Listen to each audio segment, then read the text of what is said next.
కొన్ని ఇళ్లలో గత 7 ఏళ్లుగా 8 ఏళ్లుగా ఎవరి బెడ్రూమ్‌లో వాళ్ళు ఉండి, పిల్లలు పెద్దయిపోయి, పిల్లల పెళ్లి కూడా దగ్గరికి వస్తుంటది. కానీ వీళ్ళు మాట్లాడుకోరు. ఫిజికల్ రిలేషన్ ఉండదు. ఓరల్ రిలేషన్ ఉండదు. చుట్టాలతోటి సంబంధాలుండవు. ఆ ఇంట్లో మాత్రం ఒకటే పొయ్యి ఉంటుంది. వంటామొస్తది, చేస్తది. డైనింగ్ టేబుల్ మీద పెడతది, ఎళ్తది. మీరు అర్థం చేసుకోండి. ఎంత ఘోరమో. అయితే ఈ ఇష్యూలో ఇద్దరూ దానికి అడ్జస్ట్ అయిపోయి ఉంటే గొడవ లేదండి. గొడవ లేదింకా. అంటే వాళ్ళకి లేని నొప్పి సమాజానికి ఎందుకుంటుంది?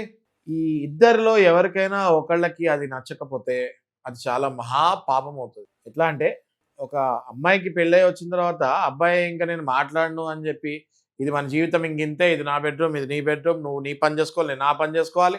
ఇంక మన ఇద్దరికి మాటలు లేవు, నాకు ఇష్టం లేదు, నేను ఇలాగే ఉంటాను అని అంటే అదేంటో తెలుసా మీకు? That comes under domestic violence 498A 2 100% ఆయనకి అప్లికబుల్ అవుతాయి. అయితే ఆ అబ్బాయిలు చూసేవాళ్ళు షాక్ తినొచ్చు. మరి నేను ఏం మాట్లాడట్లేదు, నేనేం అనట్లేదు, మీరేమో మరి వయలెన్స్ అంటున్నారు, క్రూయల్టీ అంటున్నారు. ఏంటిది అని. మరి మీరు పెళ్లి చేసుకున్న తర్వాత మాట్లాడకుండా, కలిసి ఉండకుండా ఉంటే అది క్రూయల్టీయే కదా! పెళ్లి అన్న దానికి అర్థం ఏంటి? మీ సగ జీవితం, మీ సగ భాగం అన్నది. మరి మీరు పెళ్ళైన తర్వాత కూడా సేమ్ మీరు కంప్లీట్ మీరు సెపరేట్‌గానే ఉండి, మళ్ళీ మీ ఎఫైర్‌లు మీరు బయట నడిపించుకుంటూ, మీ లైఫ్ మీరు బయట నడిపించుకుంటూ, ఆ అమ్మాయి మరి ఇంటికెందుకు ఆళ్ళ ఇంట్లో ఉన్నా అలాగే ఉండేది కదా! అట్‌లీస్ట్ ఆళ్ళ ఇంట్లో ఉన్నా ఆళ్ళ అమ్మ నాన్నతో హ్యాపీగా ఉండేది కదా అమ్మాయి. మరి ఇక్కడికొచ్చిన తర్వాత ఆళ్ళ అమ్మ నాన్న లేరు.